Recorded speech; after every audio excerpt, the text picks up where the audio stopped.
Dragon Age is a rich and expansive world. A world filled with unique history and lore. With all that building up for the games, books and comics, there's a lot of unanswered questions. Any unanswered questions, we turn to headcanon and theory. Now, I've seen a lot of good and bad arguments regarding speculation over my time in the fandom, and there's a lot of things I can get behind. And then there's just a lot I just don't get. But today, I'm going to share one theory in particular.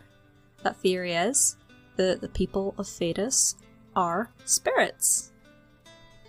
Every person in Thedas, with the exception of dwarves, started out as a spirit who possessed the body of an infant. Now, I know this sounds a little bit far-fetched, but here's the reasoning. There are some obvious questions still up in the air on where people came from. Who is the maker? What are those elves, huh? Humans and Qunari are pretty mysterious. What about them? Where did they come from? So we know that the veil is a constructed thing, courtesy of Solus, and before that, the Thedan spirits were pretty much everywhere, and, well, at least from what I've been able to tell, it's strongly hinted at that the ancient elves were originally spirits that took physical form. He did not want a body, but she asked him to come. He left a scar when he burned her off his face. And I suppose they would have also had to have had kids of their own? Otherwise, modern elves wouldn't be a thing. So to me, that implies that the Chantry are kind of onto something when they say that spirits were the Maker's first children. Now, with this little bite of information, let me get to the meat of the evidence. There's multiple accounts of spirits regarding themselves as people, in a sense that they were people, who in the series at some point died. Firstly, there's Divine Justinia. From the little I remember of what happened at Haven, I thought you were dead. I don't recall the divine glowing. In my experience, that's something spirits do. You think my survival impossible, yet here you stand alive in the Fade yourselves. In truth, proving my existence either way would require time we do not have. Really? How hard is it to answer one question? I'm a human, and you are... I am here to help you. So, can you tell me what you are? I told you. I am helping you. Yes, but are you her, or some kind of Fade remnant of her? Or a spirit imitating her? Our world is never that simple. What if the answer is none of those things? Or all of them? I am what the Maker made me. The question is, are you what the Maker made you, Inquisitor? So, Justinia is rather reluctant to give us any concrete answer on what she is exactly, at the insistence that we don't have the time, and it's like, we do. This entire segment of Wandering for the Fade is like, let me check. It could be anywhere between an hour to an hour and a half, if you really go looking around. Obviously, the mechanics of the games, the way they work, you can just take as long as you want to do anything, but also, there are timed areas in the game, like during, what was the quest? Champions of the Just. There is a timed part of the game where you can only wander around so long. So clearly, time isn't really an issue. So I would argue that she just doesn't really want to tell you. Or it's one of those instances where it's similar to how Iron Bull describes, trying to describe the Qun and how it works. It's more or less just, yeah, I could explain it, but it really would take too long and I don't want to go into it. So that's just the way I interpreted that. There is no clear answer one way or the other, at least so far in the series. What I always do love in the end though is when you do finally confront her at the very end of Here Lies the Abyss, you get to directly ask her, are you her soul not yet ready to pass on?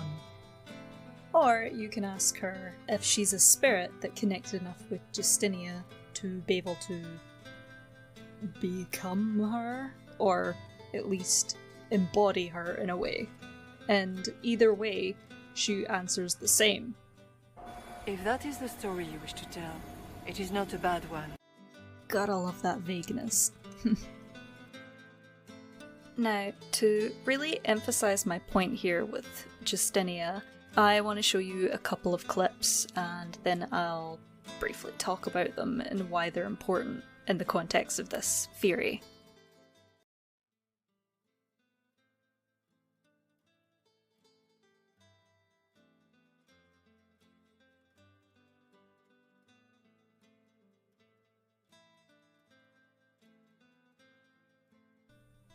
I want to emphasize how Justinia died at the Conclave, because she must have done. The Inquisitor enters the Fade and leaves pretty clearly, and we know that they exit the rift at the start of the game, so the explosion has to have already happened before that. The explosion must have happened as we entered the Fade, and therefore Justinia couldn't have come through with us. Corypheus was right next to us. He was closer, in fact. He should have come through by that logic. So, she must have died there. So, who the Inquisitor meets in the Fade as soon as they got in must have been a spirit.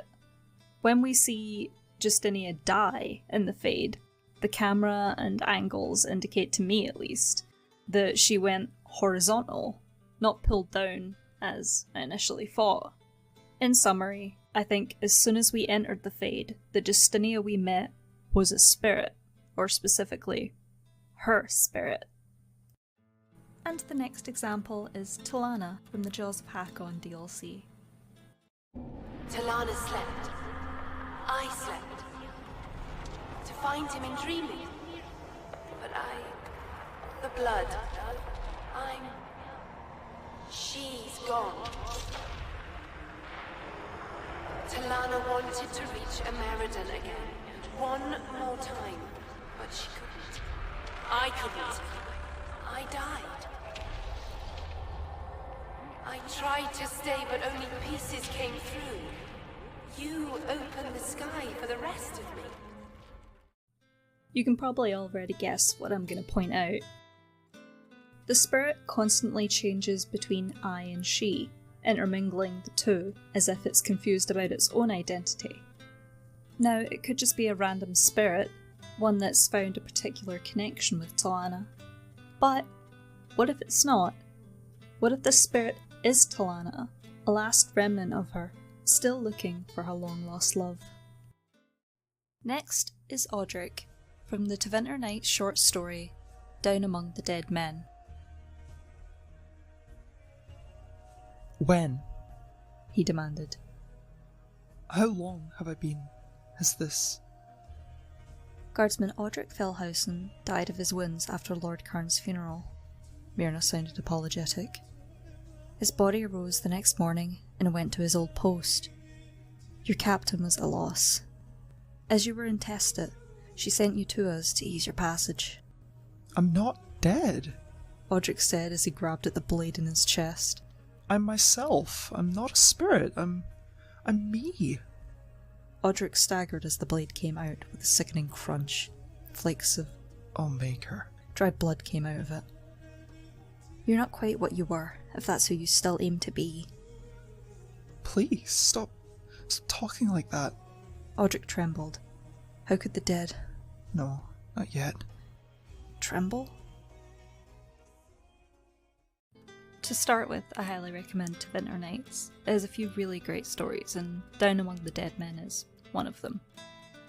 But more to the point, Audric. Yet another spirit in canon who identifies so strongly with a person that it believes it is that person.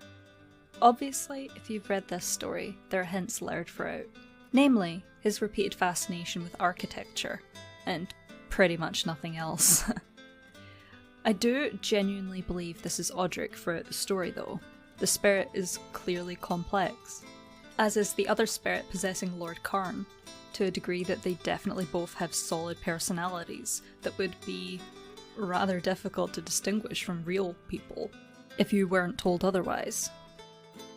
Long story short, I just thought it was interesting how we have several examples of people who are hard to distinguish regarding what exactly they are and what their true nature is. Now, all of these could be written off as it's a spirit who connect with these people strongly enough to mimic them, and doing so to fulfill some unresolved conflict surrounding their demise. Similarly to how Cole the Spirit of Compassion took on the form of Cole the Apostate. And my response to that is, well, sure, that could be it. Spirits can just make contact and attach themselves to people based on their nature and interests. That's perfectly reasonable. Although with Cole I would consider there to be a difference there, in that Cole is the only one who took his own physical form, and his purpose was to essentially replace the original Cole entirely, as the only way of saving him, or at least some part of him. He didn't make a connection because he related to him. The original Cole was suffering, and a spirit of compassion came to help, in the only way he knew he could in the end. Demons normally enter this world by possessing something. In their true form, they look bizarre, monstrous. But you claim Cole looks like a young man.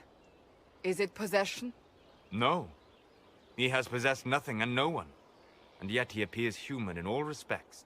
What do you mean by possession? Spirits and demons cross over from the Fade by attaching themselves to something in this world. But Cole has willfully manifested in human form without possessing anyone. The young man leaned close, his expression one of deadly intent.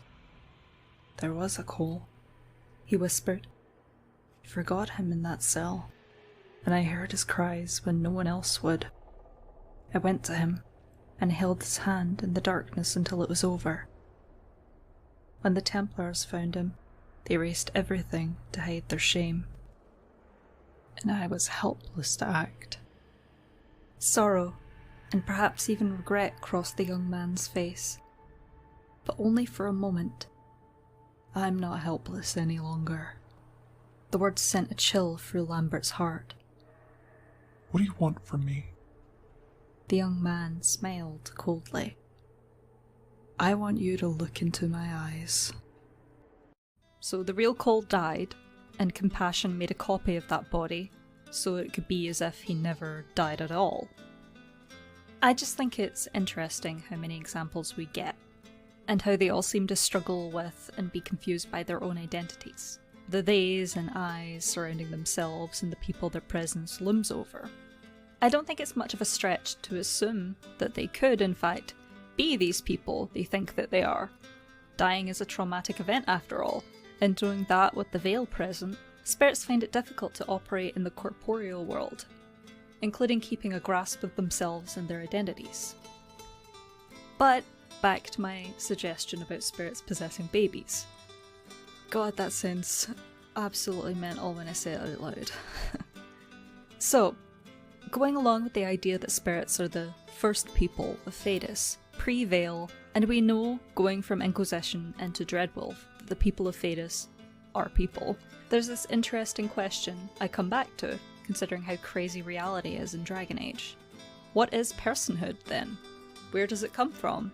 And how can you separate simple animals to the people? It has to be the Fade, right? I feel like the game is trying to say something when it tells us that the Fade is where memory and emotion rule. It's essentially a world of imagination, of consciousness, of personhood, one could argue. And following that logic, shouldn't people, as conscious beings, originate from the Fade? Excluding dwarves, of course. But people make babies. They don't just arrive on this earth fully formed, most of the time. So, are people spirits who possessed newborns or infants? Perhaps unborn children? I assume something as physically and emotionally impactful as labour could kind of send off some sort of beacon, much like how battlefields or intense events can attract spirits. And yes, I know this sounds a little weird, but the mind goes to strange places when you've got nothing going on but a quiet afternoon and a stack of dirty dishes to do, okay? However, I came to this idea because of some specific dialogue from Solus, of all people. And what a better segue can I use than... Are you her, or some kind of Fade remnant of her? Or a spirit imitating her? Our world is never that simple. What if the answer is none of those things? Or all of them? I am what the Maker made me. The question is, are you what the Maker made you, Inquisitor? What were you like? Before the anchor? Has it affected you? Changed you in any way? Your mind? Your morals? Your spirit? If the Dalish could raise someone with a spirit like yours, have I misjudged them? You have a rare and marvelous spirit. In another world. Solus is renowned for being someone you can rely on for a mission and half-truths. But he's not a liar. If he says something outright, he believes it, and doesn't care if it offends you. The shifty look he gives the Inquisitor between your mind, your moral, your spirit, just always screamed sus to me, even before this theory came about. Coupled with the other lines, if the Dalish could raise someone with a spirit like yours, and you have a rare and marvellous spirit, you could guess he's being metaphorical here.